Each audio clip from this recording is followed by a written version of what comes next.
Hello and welcome to Heart of the Matter, where once again it's a real honor to have Amed join me. And just before I start, I just wanted to say that I'd like to recommend his channel, Planetary Intelligence, which has got great insights, great knowledge, and great information. So, yeah, I'll leave a link underneath in the description for our viewers and stuff to check out as well. So, anyway, welcome, Amed. It's great to have you here. It's always an honor, and much love to you. Thank you for joining me. Thank you, Kelvin. Always a joy to be here. And yeah, we're I'm very happy and excited to start doing the part two of Archon Asylum. It's I'm super been a excited. while since our last one, so Yeah. Yeah, so it's quite a big topic, and I'm sure you've got some great insights to share with the viewers. And I think from the last sort of discussions, we sort of talked about the sort of the madness that's out there in the world, but also there's that inner, sort of archon madness going on within us, that's been sort of put into us from a very, very young age. So yeah, it's a great topic to be able to discuss here on the channel. So thank you. yeah, absolutely. Yeah, so the last time we talked about the kind of inner psychological aspect of of the programming of the Archon Asylum, so to speak, of the madhouse that we are surrounded, surrounded by in the world of the feudal lords, so to speak. You know, but it is really important to recognize the inner first before we address the outer aspects, because I think the outer part is quite obvious to most of us who's been on this journey for a long time. I mean, we talk about the black nobility. We talk about, these 13 bloodline families, and the other 18 families as well. That's part of the black nobility as well. And we have, let's say, perhaps just under 2,000 years ago, we've had the introduction of monotheistic religion. And I think that's where it starts for me in my research. When monotheistic religion came into play, the Archon Asylum started. you know so the more I look, and having done a podcast recently with Jason Brashears, and having looked at various different scholars of the field of conspiracy, and but also more importantly of his story, right? So their story and the story we've been given. Now, one thing that becomes evidently clear is that when you read these beautiful books like the Bible, the Quran, I'm sure the Torah. I haven't read the Torah, much of the Torah, but it's one of those things on the bucket list. But one can derive that from the narrative, and this is where it comes back to. It comes back to narratives, because back in the day, that the technology we have today was probably non-existent until probably pre-flood time, right? Because when we talk about monolithic structures and the pyramid and all these great advanced civilizations that built these huge monolithic structures, there's no way they wouldn't have been technologically advanced. So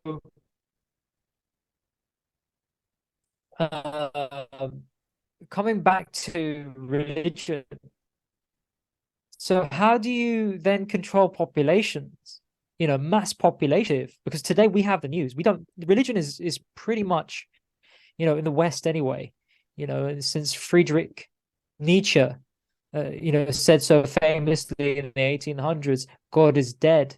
He meant God died in the West. Yeah. In that sense. And it's due to the demoralization of the West, and the loss of history as well. And when you take into account as well what Jason talks about, there's about a 600-year, nobody ever talks about 600 years where, you know, the West was mostly illiterate. They lost their literacy, their education, and this was due to the spread of Judeo-Christianity, you know. And one can see clearly by looking at history anyway, but looking at accounts nonetheless, that the spread of Christianity by the sword, you know, was littered with wars and littered with this genocide, mass genocide of pagan peoples, of the pagan West, of the pagan traditions. Now, this is the thing, and this is all, by the way, related to this Archon Asylum, right? And I'm going to get to that, why it's so important to talk about these things, because I've been looking into really old books on Druidry, and I've luckily found some. One of the oldest ones I've found was from the 1600s. It was a dissertation on Druidism and Druidry. We do not have anything older than that in the 1610, I believe it was, and then it was translated in the 1800s, you know, into English, about Druidry. So who are these mysterious Druids? Who are these mysterious pagans that we call pagans? And by the way, the word pagan was given by the Christians, or by the when I say Christians, I don't mean en masse. I'm talking about the priest class here, right? The ones that, you know, even for about a few hundred years, didn't allow the peasant or the common people to read the Bible. Only the priests would speak and read the Bible. So these are things to take into account. Why is that? What was going on during that time? Why would the priest class of Christianity choose to read from the Bible and not allow the common people access to the Bible? Now, one can argue, well, there's not enough prints. You know, the printing press wasn't available then. But you'd think at least there would be a sort of church, and in each church there'd be the Bible, a copy of the Bible there, and then that way the common people come into the church and read a bit of the passages there for themselves, who had literacy anyway. So what was going on there? Why was that never allowed? And why is it that there is so much beauty and truth within this Bible, the Quran, the Torah, right? Where did it originate from? Because it certainly did not originate from a man called Jesus, or a man called Muhammad, or a man called Moses. It certainly didn't come from one man. No one man can write a book. Then, you know, obviously most who believe in the miraculous will say, well, God gave them the downloads and they wrote it down. And it's like, well, no, not a whole corpus about this thick. You're telling me they must have been probably sitting down for years and years and years writing it. And we have no proof. There's no evidence. There's nothing to prove that these texts were written. And that's why I lean towards Jason's research, where he says it all came from Babylon. And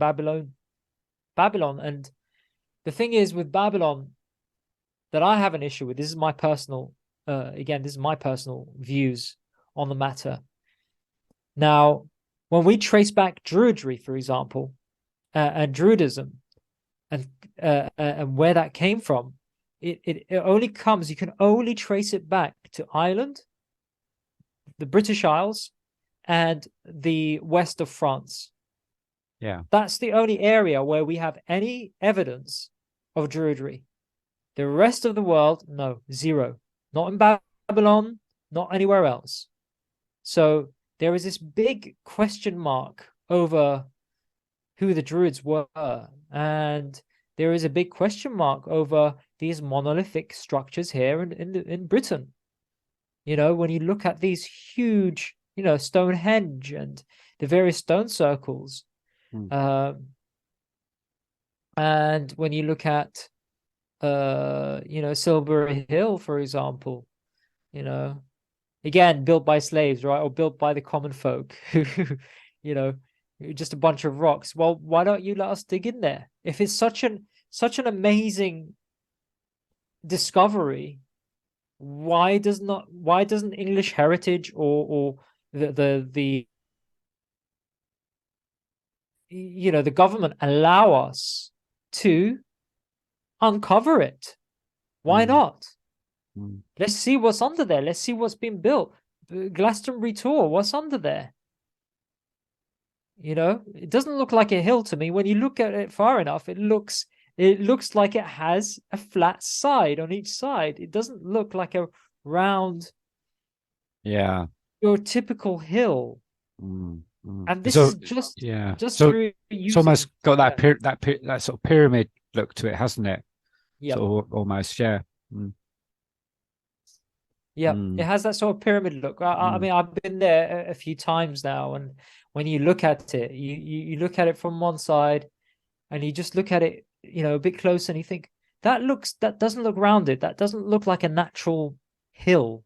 You know, it's like these Silbury Hill and Glastonbury Tor and Barrow Mump is another one as well, with these castles right on top of it. By the way, these old, you know, built in the 18 or 1700s, these towers that are built on top of them. Why? Why do they put lead at the bottom of them? You know, so again, when you question the history or the past, more questions come up. And when you look at, especially the past in the British Isles, there's a massive cover-up going on, and it doesn't take a genius to work it out. Really, it doesn't. So more so to see what's going on in this Archon Asylum. It is a crazy house, you know, where it's okay to go and for archaeologists to go abroad in Turkey and stuff to uncover all these places and fake the dating as well on top of it. But when it comes to Britain, no, you're not allowed to dig up. You're just not allowed. You're simply not allowed to dig up. You know, there's red tape everywhere.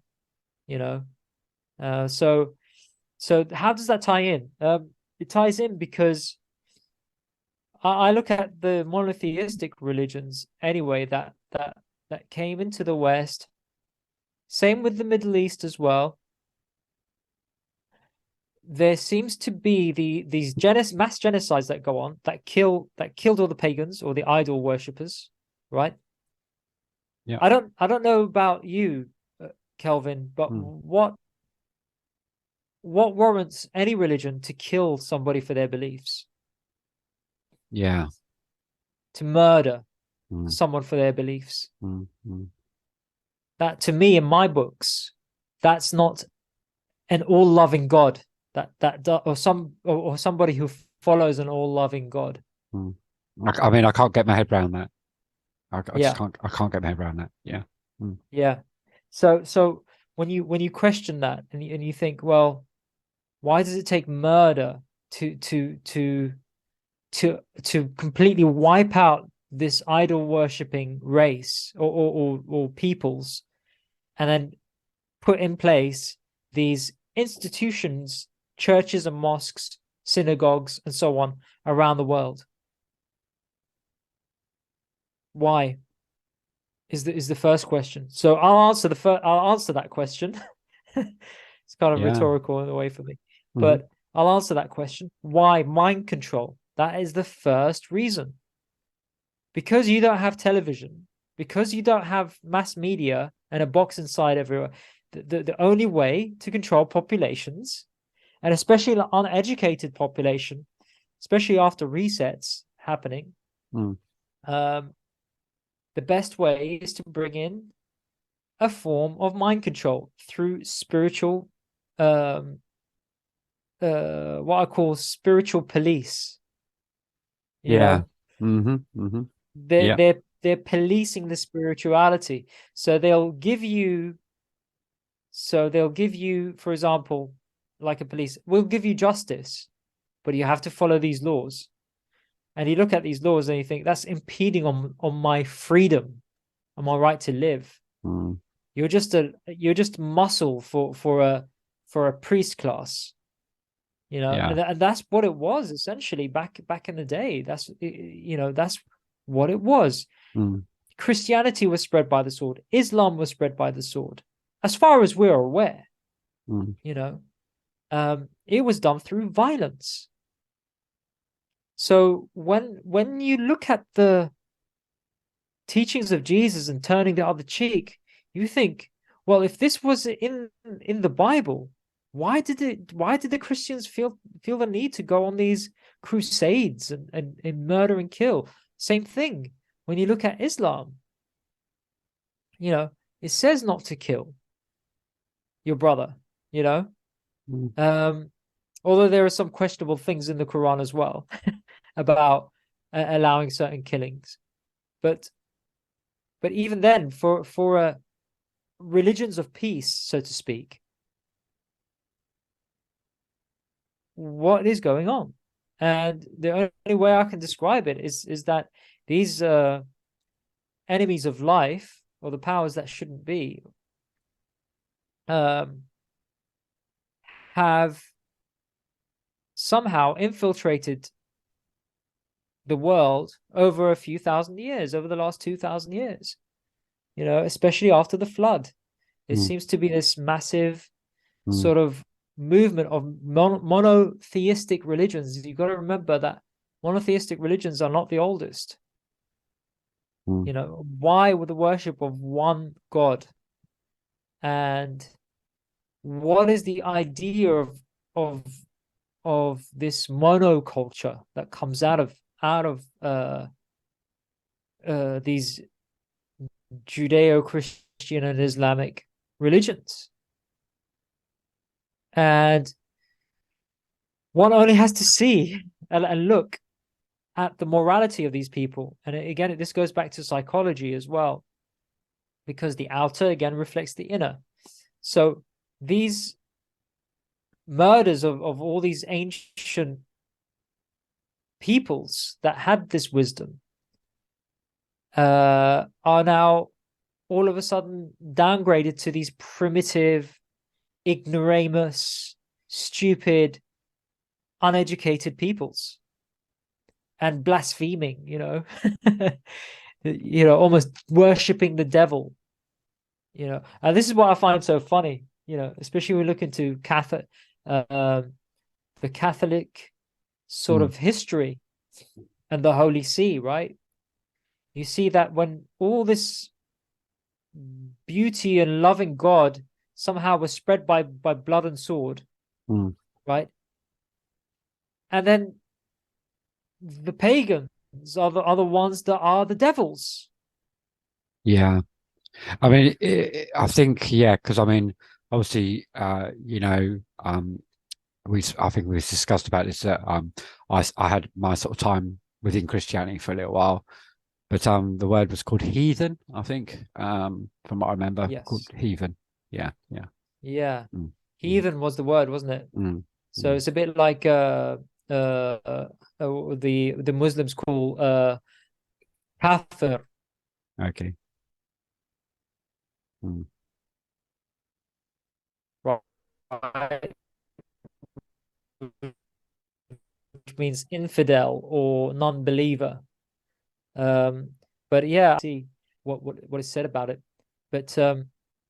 But going back to this finger pointing at the burning of the witches and the loss of knowledge that happened in the West, and then these dark ages came. It wasn't dark ages in terms of nothing was going on. It was dark ages in terms of no literacy was gone. it's like the West went back to Neolithic times, you know, where there was no there's no more you know, beauty and mathematics. Obviously, we see that coming back in the Enlightenment period in the 1700s. Yeah. We saw a massive sort of out of nowhere, the West just started to just be completely transformed and enlightened, you know. So what was going on? And you know, I put it down due to this sort of mass genocide of the pagans and the Druids and so on. You know, the Romans had a lot to play with it. The Roman Empire. Again, when people who are listening to this, right? When we talk about the Roman Empire, we are talking about the same people that have been controlling the world and working behind the scenes. So when we talk about the Roman Empire, when we talk about the Vatican, when we talk about the priest class, when we talk about monotheistic religions, we are talking about essentially the same people running this program. Yep. It's never gone away. These never gone away. It's been around for thousands of years. You know, so as far as we can see anyway from the evidence now, to anybody who's a passionate researcher into finding out how this links back to our past, how these ruling elite, so to speak, are related, and why all that power is always inbred within these families, and it's always intermarrying between these families. They never let the blood go and spread out to the common folk. They always keep it in and contained for a reason, and that's why they call them blue bloods, right? Which is really interesting. That is interesting, as a term. You know, it's the adversarial. It's the adversary again. You know, we have this adversary in human form, so to speak. So I know we can go into the whole thing about, you know, Jason's AIX and this artificial intelligence and all that. These are very valid theories, but at the same time, let's just look at what's already existing from factual evidence that we can find that these ruling elite, you know, call themselves blue blood or call themselves royal bloodlines. What gives them the right? What gives them that power? And obviously, you know, it could go back to whoever's running this realm, right? Yeah. Whoever's in charge or been given charge of this realm. And, you know, most refer that to Yahweh or Yaldabaoth, or, you know, the Gnostic demiurge, or whatever you want to call it. Others will call it Satan. You know, Satan is the prince of the world, right? Can I just ask you? Interesting. Can I just ask you something, Ahmed? Yeah. Do you see it as, because this is this is obviously my own insight, but I'm just interested to ask your insight. I see it as a physical battle, you know, sort of battle that's going on, but also as a spiritual battle. There's something's going on within another realm. That's just how I feel. That it's just not physical, but it's also spiritual. So that's just my feeling, you know. 100%. I mean, no doubt about it. The physical is an expression of the spiritual, but the thing is, the spiritual realm is where they don't have the power. Okay. And that is actually where the power lies, within us. So the soul harvest, when you hear about soul harvesting, when you look into the architecture of cities and the way they're set up as sort of the architecture and the way they're built and certain main roads are built, it's all to harvest this energy. And obviously people, you know, or people who are trusting the science, right, are not going to, they're going to just dismiss it as some sort of pseudoscience, or you're a whack job for even thinking that, right?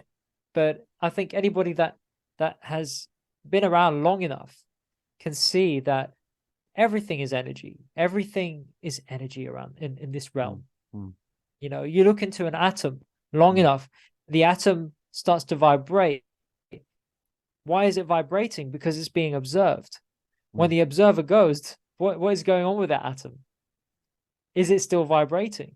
And it's the observation that changes the atom.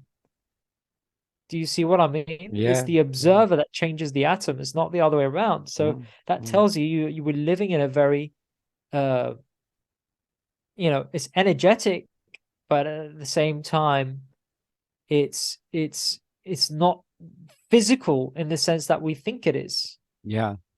It's a bit like because there's too many anomalies in this world. Yeah. It's a bit like a tree, if you're near to a tree and you hear it go over, you're going to hear it, aren't you? But if you're not there, again, it's that same sort of, I find that really intriguing. Yeah. It's being there to hear it and being within that space. But, how do you know that even the tree, if it fell, unless you're there, right? So, this whole sensory reality thing, or what we are experiencing through our nervous system, is a whole other way of looking at the world. And I think we are all getting there. I think anybody who's been on this journey long enough is getting to the same conclusions I'm getting to. And the more anyway, from my life experience, all I can say is that this reality is not, it's more spiritual than it is physical. And the thing is, the more we realize that when spirit, that's where the battle is. Because people, a lot of people on the truth movement think that going to protests or physically doing something, in the sense of trying to change something that's already well established, is going to do something, or some sort of revolution, or arming yourself and using violence. Violence always begets violence, and it's never. We've gone through enough revolutions to see that that's not how you become what you fight, and that's why you've got to be careful. Not the solution. It's not the solution. And so we spoke. I mean, going back to the Archon Asylums, yes, it's not the. Yeah, I mean, I was just going to just add on to. I think we spoke about this. When we, it's like when we go, or I mean, obviously not me, but when you see a crowd, they go to sort of, I don't know, a government building and they do the protest. All I see is that you're actually giving them an acknowledgement that they've got power over you, and they're feeding off of that. That's just how I see it. That's 100%. Yeah, and it's just simple. Yeah. It's just simple. All we need to do is just create our own world, and that they just don't exist. That's simple. Which is ultimately civil disobedience. That is the only thing that would work. Peaceful, non-compliant civil disobedience. Disobey. Do not obey it. But it has to be done en masse. It's the only way for it to work. Yeah. Like you said, turn your back on it. Let's go and organize between ourselves. There's power in numbers. It's the individuals that's picked off. It's like if there's enough of us, which clearly was, especially during the pandemic, right? That we saw hundreds of thousands in those protests, and if there's that many who are already in this country alone that are aware of what's going on, then there is enough of us to form our own, our own territory, even, so to speak. But that will take organization, and this is the problem within the truth movement, right? Is that everybody's split up into these like splinter cells, so to speak, right? And everybody's doing their own thing. And it's funny because a lot of people who are, researching and talking about the system are already in the system, right? They're already in the system and they're using the system. And it's like, well, how do I put food on the table? I've got to have a roof. Well, that's the point, right? But surely if we actually are really, really honest with ourselves and we really wanted to make a change, the only way is to lead by example. And the only way to do that is to start our own village, start our own community, start our own town, and start from there, or just be left alone and be like, you know what? There's this many of us. You can't police us. But then people always have this sort of Nazi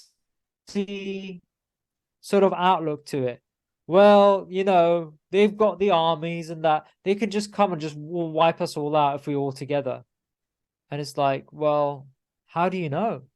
And if we're all resonating in fear, of course that will happen. But if we're the masters of our own reality, should that happen? No. There's enough of us. They'll leave us the hell alone. That's what they'll do. They'll go and continue, be like, well, at least these truthers are isolated from us. Let them do their thing, because they already know what's going on. Let's just focus on the herd, right? And yeah, this is just my personal views, by the way. This is my opinion. This is just my way of looking at it. So not everybody will agree with me. I totally get that. But I've thought about this a lot. I've thought about this a lot as a sort of solution to the Archon Asylum, because we are in a crazy, crazy world, and it's about to get crazier. People think they've seen that. We thought the pandemic was crazy. Wait and see. Just wait and see. I can see it. I can see things already. I'm like, they're turning that dial up bit by bit. It's getting madder and madder. Woo! It certainly is. And this is why, if we're not organizing now, if we're not, if not, we're going to be caught up. Especially, look, I'm all right. I'm okay. I've been through a lot of hell in my life, and I've come out the other end where I don't let outside events affect me, because I've already conquered my fear of death. I don't have, I don't fear death, but at the same time, I live like it's, I'll do my best anyway to live like every day is my last day, and do the best I can with my time, because this vessel is only here for a certain amount of time. This expression is only here for this certain amount of time. Yeah. Right. So I want to make the best of it. But what would be amazing is as part of getting out of this crazy house, right? This asylum is to start our own communities, really. And I mean that. And I mean in a way where we don't have to pay for rent, where we can use all these things like equity law and common law and so on, and the Magna Carta to our favor. And with enough of us in numbers who are educated, we could set up a very abundant lifestyle with access to the internet, with all the creature comforts. But then we don't even have to pay taxes and all this craziness, right? But people are too scared. People are scared of change. People fear it, But what I love about a saying by Carl Jung, he says, I think a quote, he goes, "Where your fear is, there is your task." Wow. That's a really great insight. Yeah. Wow. Yep. Yeah. That's really spoke to me, that as you said that. Yeah. Yeah. Yeah. And that's personally, and that's in the world too, That's like conquering your fear, isn't it? Yeah. Yeah. Yeah. Because there's always room for growth. Fear will always be there. Yeah. That's why you have to have courage and take have faith as well, because if you do not see yourself as a divine being, you haven't even done the inner work yet. You haven't even approached the shadow yet. You haven't even, because you know a few conspiracy theories doesn't mean you're you've reached the end, right? There's a conclusion now. Yeah, I'm awake now. That's it. All right. I want to get my I want to have a few drinks in the evening and smoke, and then go and complain about and make comments on YouTube and complain about the deep state. Right. Okay. That's really revolutionary. Awesome. Good for you. But anybody who is truly a man or a woman, and a sovereign man and a woman, will know that we are very powerful beings, and we know that if there is non-consent, right? Non-consent, and we're aware of the enemies of life, or we know their names, we know who they are, they wouldn't dare try to touch us or kill us. As long as we're not causing them harm, we're not in their way, they'll get out of our way too. That's it. Because they know what we're about, right? They know, and they wouldn't touch us because there's consequences to that. And the reason I say that is because why do they every time tell us through movies and through TV shows and various other signs and symbols and so on, and events, like the Olympics and the opening ceremonies and stuff like that? Why do they tell us these things before they happen? Why do they show these things before they happen? There's a reason, because they're following the same universal law, God's law, whatever you want to call it, natural law, right? They're following that same law. And if they break that law, then they're damned. This is why they can get away with murder, because they get the other idiots and the masses to do their bidding. They get the soldiers who think they're defending their country and doing something noble to go and murder families and children and take over another country in their name, right? Yep.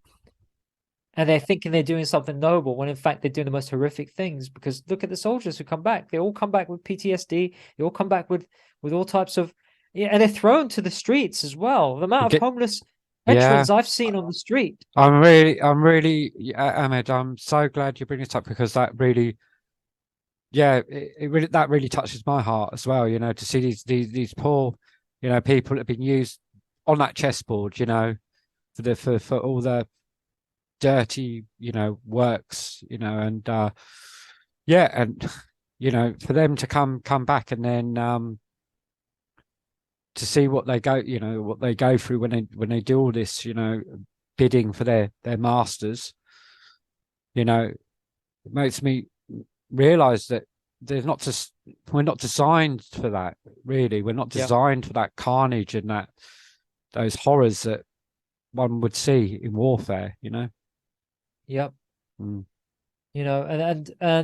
it also tells you about the country itself, the state of the collective in the country. I'm not just talking about the government. I'm talking because the government is a reflection of the people. The masses, on average, or whoever calls themselves British, are mostly rotten to the core. They're demoralized, and they're rotted. And I'm going to say it. I might trigger some people, but I don't care, because I can say the same thing about Iraq, which is where this avatar is from. But it doesn't matter where you're from. What matters is what spiritual and moral standing. And I don't mean moral in the sense of relative morality. I mean in terms of what's right and what's wrong in your face. Yeah. What's right and what's wrong. It's so easy it's wrong to throw people and let people starve in the streets, especially in a country that's cold, that has the most coldest winters, and we see homeless deaths. And we care so much for the people who got flooded by the tsunami abroad. course, we should have compassion for our fellow human beings. But if all those donations that are the millions that are going over to abroad, why can that not be fixed here within this country? How dare we even try to help any other country when we have even one person starving? Yeah. And these are things that we can see as a reflection of the collective, because people will frown on somebody that's homeless, and I walk past homeless people, and whenever I have change, I always give it to them. I look them in the eye and I give them the change. I'm not looking for a pat on the back here, by the way, but what I'm trying to say is, what they want more than the change is actual help. Is actual help and time. And this is the problem when everybody's enslaved in a system, because we're all working, all trying to earn a living and to keep a roof over our heads and stay warm through the winter, right? Same for ourselves, right? That there is not enough time to do the good work, the real good work. And I mean the real good work, So my hope is that eventually, when things get crazier, is that we're able to form communities and become a bit more independent, and self-sufficient, and find our own ways of I'm not saying we should stop working or anything like that. Of course, everybody's got a profession, and we all should be earning a living for now, because capitalism or not, whether it is controlled capitalism as we can see it be, there is still freedom within it, because there are other countries where you do not have the freedoms we are afforded here. So I feel like there is always work to be done. There is always fears to be conquered, and part of doing that inner work, like we talked about in the first part of getting out of the Archon Asylum, is when you conquer this, you become sovereign in here. You're able to affect the outside world and go out into the world, and then it'd be like, okay, let's address this asylum, right?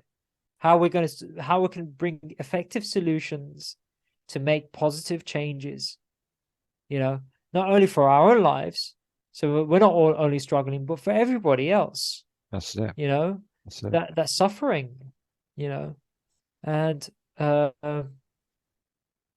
is something beautiful about the Bible when it says the meek shall inherit the earth. The word meek, it's not like meek means weak. There is something noble about the word weak. If I can meek, sorry, if I can remember the actual Greek meaning for it. But yeah, I mean, it's important to see all these things, like religion, for example. And I know there's a lot of people going back into Christianity and going. I think there's a lot of beautiful things within the Christian religion, but it needs major reform. Yeah, for sure, for sure.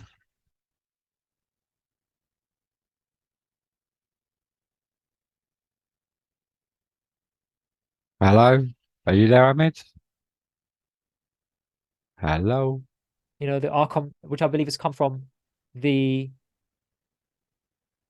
It's all right there, Ahmed. the Druids. You Did I broke up. get cut out? Yeah, you broke off a little bit there, and stuff. Yeah, so I'll just let the viewers know. Ahmed was explaining to me a little before we came to do the podcast tonight that he's had problems with his internet connection today. So we'll just let viewers know that. So it's not been a good day for your internet connection today, but we just thought we'd go with getting this podcast out here. So please continue, Ahmed. Thank you.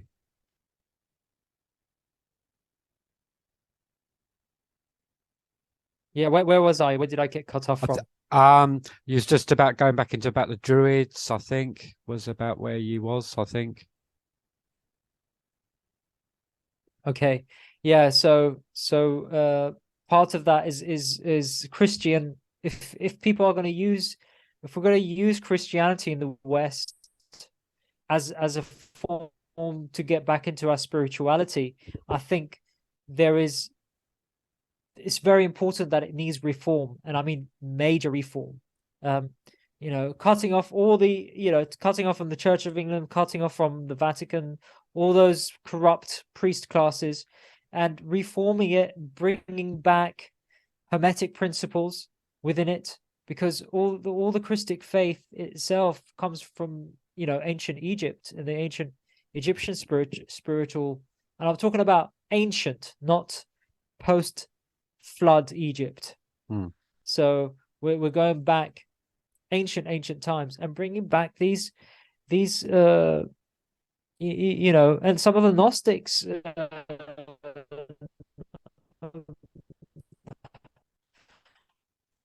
I'm not Gnostic, but there are some beautiful things in certain within these again and reintroduced, because the Bible we have has excluded many other manuscripts. From reform that needs to happen for Christianity to rise in the right way. Do I see that happening? No, is the answer. I think it's a great idea.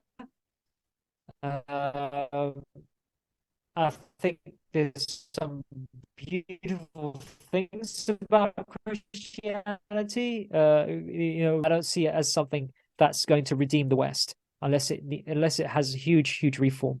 And if anything, right now, the way I see the elite, the way the next plan is, now we're going to shift from far left ideologues and ideologies to the far right now. So we're going to go from Marxism to fascism, basically. Communism to fascism, and the pendulum swings. And this isn't, and I hope people who are listening to this and find this useful, that whatever happens, first, do not fear, because fear doesn't solve anything, and it certainly will help manifest some, let's just say, a series of misfortunate events in your life if you have that resonance within yourself.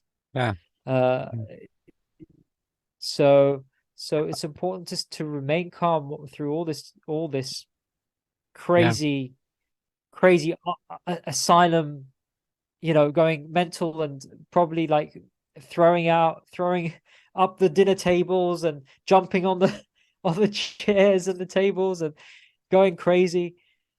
We're going to see it get crazier.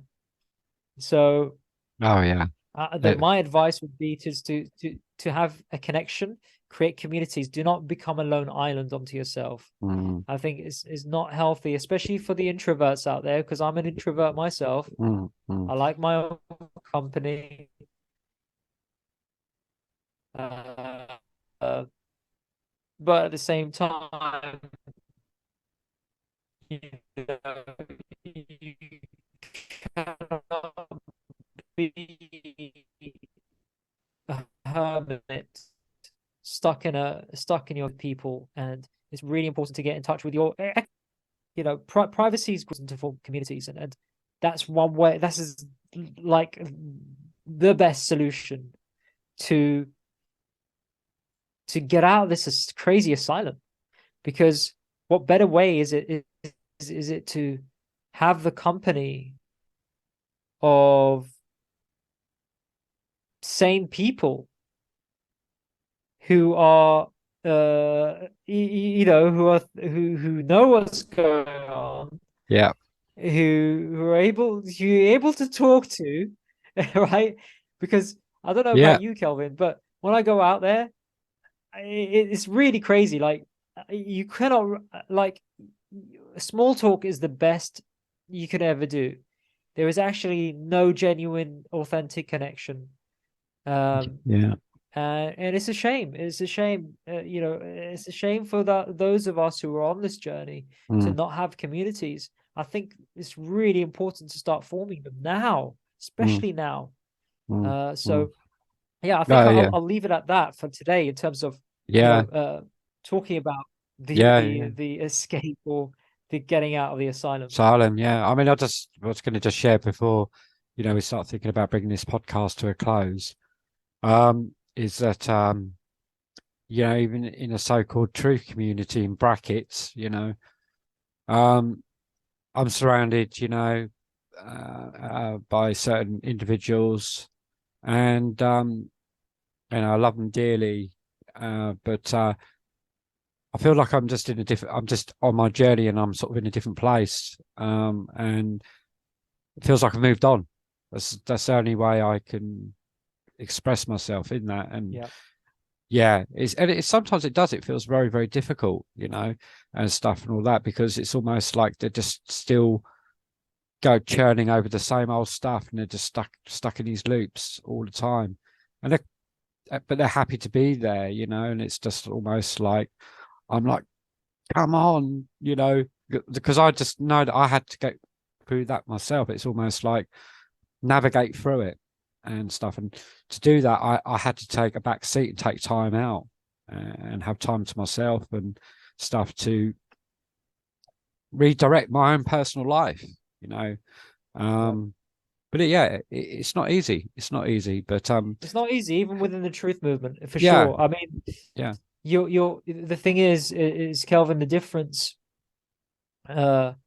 between people like you and me in comparison to others who are still stuck in and obsessed with the narratives and the elite themselves and what they do, and it's like, yeah, it's useful to know thy enemy, but it comes to a certain point where it's like you've been on this journey for years and years and you're still spewing out the same stuff. And it's like, if you're still on that, that's clearly an unintegrated, somebody who hasn't integrated their shadow. And they're certainly triggered by everything that the elite do. No, look, they've done this. Look at them. They're all triggered, right? yeah, Because they haven't integrated their shadow. And somebody who's sane, and I mean that in every way, because there's a lot of not sane people within the truth movement. I'll tell you that. There's a lot of delusional truthers out there. Because if you, like I said, because if you conspiracies, as facts, right? Doesn't mean you're a healthy individual. It does not make you a healthy individual. yeah, It doesn't make you somebody who has a noble and an honorable and loving character. And at the same time, it doesn't make you dangerous. yeah, And yeah, being dangerous is a good thing, by the way, because I've done martial arts since I was 15. There's one thing about being good at what you do as a martial artist, knowing the weapons and how well you've trained your body as a weapon. So when you go into that sparring ring or you get into that street fight and you have to defend yourself, you know that you can cause damage. The opponent might not know that you've done martial arts for many years and you've honed your body with skills and techniques, right? But you know. But the difference is that I use it with a restraint. Somebody who has, they know they're dangerous, they know they can really, really cause harm, but they know how much to use. And that's the difference between somebody who's dangerous and yeah, somebody who's reckless yes, and harmful to others. yeah, So again, this is what I mean about, if you want to be dangerous, educate yourself on more important things other than just conspiracy. This is why I love Michael Tsarion's work, because he goes into philosophy and psychology. He's gone further. He's gone past all. He studied symbology. He studied alchemy. He studied his, Irish civilization. He's taken a whole alternative look at the past and the origins. And yes, we can theorize. We can theorize about his theory about extraterrestrial, modification and DNA. Yes, it depends on what side of the fence you are on that. But at least someone like him has gone and kind of seen it for what it is. And it's like, I don't need to focus there anymore. It's been done. It's been done. The David Icks have done it. The William Coopers have done it, right? Yeah. Well, you know all the greats, right? That Yeah. have come Yeah. before us and have laid out the groundwork about the conspiratorial aspects, right? Yeah. So we know these facts. We know them as facts. They're no longer theories. That's it. So let's move on. Let's do something a bit more practical with ourselves. Yeah. Because why are we looking towards these leaders, right? Instead of becoming leaders ourselves. Well, you want to break mind control? Well, rule this, right? Become a leader. And every one of us can become a leader and really do something useful. I think. But it takes cooperation, you know? Yeah. Yeah. I know. And again, by you sharing these words, Ahmed, it really resonates with me, because it's almost like I had to take courage, I had to take courage in certain areas of my life, and I've not found it easy, but I've still taken the courage, and I've still done that very thing, and I know there's many more life challenges ahead. And that's all part of it, and that's okay, because that's ultimately what helps us to grow. But the thing is, I think it's fear. What I see is it's fear. Fear holds people back, and it just keeps them in that loop, and just keeps them stagnant. They're stagnant in their lives, and they're just going over the same old. Yeah, just it's like Groundhog Day. It's like what Mark Devlin said. It's like Groundhog Day. It really is. Really it's like is. Groundhog Day. Yeah. Yeah. And that's the thing. Most of us, who are like, and I get it, but the only way you can change in the individual sense your life, but it takes a significant amount of effort to change your life.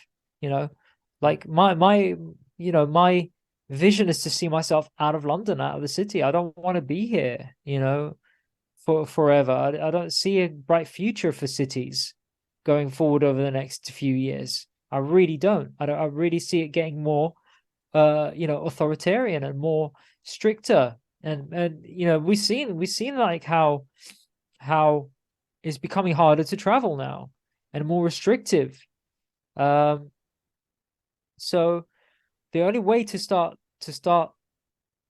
to live a freer life is to start getting together with people of like minds. And look, we don't have to agree on everything, but hell, I'd much rather be with somebody who's who at least sees what's going on than with a bunch of and I hate to say it, with a bunch of sheeple, right? Who are just bowing along and just not with it at all. They've got like these blinkers on, and you can't really have any any conversations with them that are of depth or authenticity. Yeah. It's a bit like I think, because I shared yes, it was on your channel. I shared a discussion with an Indian, from America. He was a medicine man, and he was talking about the Wetiko, the mind virus, he was saying, and it was just beautiful, because he said even within his, the tribes and all that, how they've all been sort of worked on, basically, and they got the certain I can't remember what it was exactly called now, but they like the spokesman for them. And he said it's all been sort of, basically it's all been corrupted, basically. Just I was just like, it was a fresh it was just, to hear him speak was just so refreshing. It's just, and I remember Alison as well, she talked about, and that's what I love about nature, when we talk about nature and things like this as well, and she talked about, said the spirit, she said a stone spoke to her, and it said that this the spirit the stone told her that the spirit is in everything, And exactly that's what the Indian said. Exactly the same thing. It was Yep. just so powerful, so powerful, so Yep. powerful. That Energy. It's yeah, everywhere. It's yeah. everywhere. It's just It's incredible, everywhere. You just got to incredible. listen. You just got to pay attention. It's Yeah. always there. Spirit is Mm, there. mm, What we call, whether you have a scientific mind or a spiritual mind, whichever way, I think, it's always there. The infinite yeah. creation source, right? The Godhead or whatever you want to call it, Mm, right? It's there. It's mm, always there. mm, We just got to stop and pay attention and look and see and listen and take our time. yeah. This is why technology can be a two-edged blade, a Mm, two-sided blade, because on the one hand it's very useful to communicate with and share information. On the other hand, it can be a great distraction from connecting with ourselves and with each other and with nature. mm. um so eh, and how often do we get into states where we can have original thoughts, not recycle thoughts that everybody else has thoughts, because that's just a given right now, Mm, you know mm, but to mm, actually come up with something original, you know mm, we've lost touch with that. And mm. that's also part of the reason why it's important to just like not walk the beaten path, not walk the beaten path. And how many of us do that? And why do we end up on Groundhog Day? Because we do the same thing every day. We don't Mm, really break the pattern. We don't really dare to be different, or dare to express ourselves, or allow ourselves to unfold more and do something differently, and dare to speak out more, mm, mm. within our personal relationships, so that growth can happen. Yeah, you know yeah, yeah, so so all these things are part of getting out of this crazy asylum. yeah, And that again, it would go back to the personal growth and a personal um psychological development. And another way of looking at the soul or the self is, how do you know whether you're looking for it or whether you're creating it as you're going along? yeah, yeah. Because So again, it's the I am. yeah, Mm, it's the I am, and the the I am. knowledge Yeah. is Mm, endless, and you can go down every conspiracy rabbit hole you want, but that's not going to help improve your life. mm. What's going to help improve your life is you focusing on what immediate solutions can I work on right now, Right now, rather than yeah. be distracted by their narrative, because I'm giving their narrative power by putting my attention on it. Now, I'm not saying don't keep an eye out. Of course, keep an eye out. Anybody wise enough should know that by now. But at the same time, to give that much time and attention to their agendas and what they're doing, and I'm talking hours and hours and hours and hours and hours and days and years, even for some people, and they never get out of it. It's like, well, you're stuck in Groundhog Day. You're stuck in the loop, and you're never going to get yourself out of this, because how is that improving your life and to those who you love around you? How Mm, is that giving you, what sense of responsibility are you taking with you mm, to go, well, you know, all right, all this crap, all this craziness is going on in the world, we're in this asylum, right? So how do I affect change? And that is the question we should all be asking ourselves. What can I do here? And this is what I love about doing things like the Connection Festival, and for anybody that's watching today, I'll be there presenting, and so will be Jay Ryan, and um some yeah, great speakers, and it's a great gathering of people. So please do come along. It'd be wonderful to see you there and have in-depth discussions as well afterwards.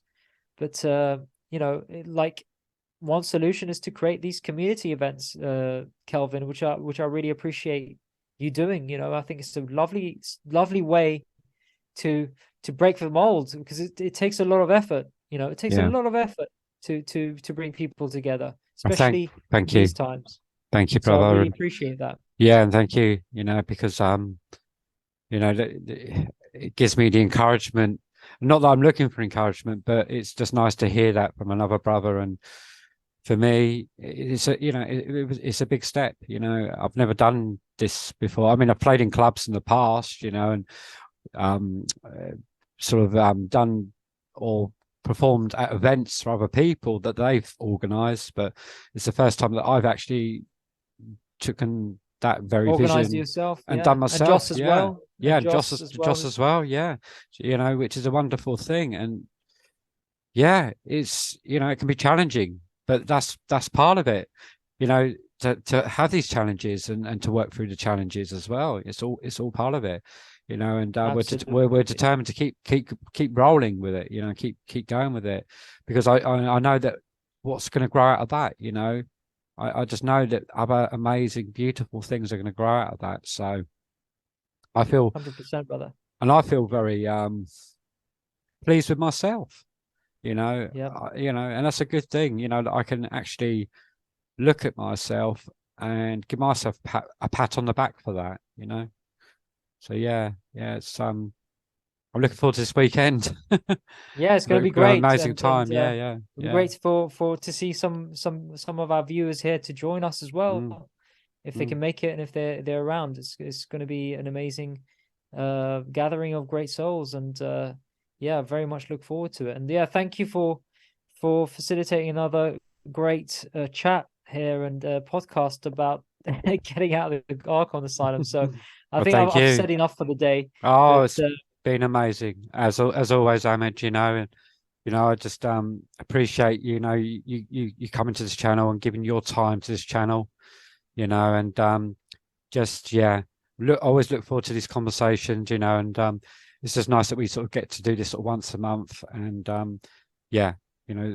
like you, psychology is a big area in my life. And it's really taken a hold of my life now. And it's great to be able to have these deeper discussions. And obviously, I know that we have these discussions here with the viewers, but also it's lovely that we have our discussions that we have behind the scenes as well. Because like you were saying, it's I can't do the small talk anymore. So it's great. Thank you. Thank you, brother. Yeah, much love to you, and looking forward to our next discussion next month. Yes, till next time. Till next time. Much love, brother. Much love. Much love. I know the time will come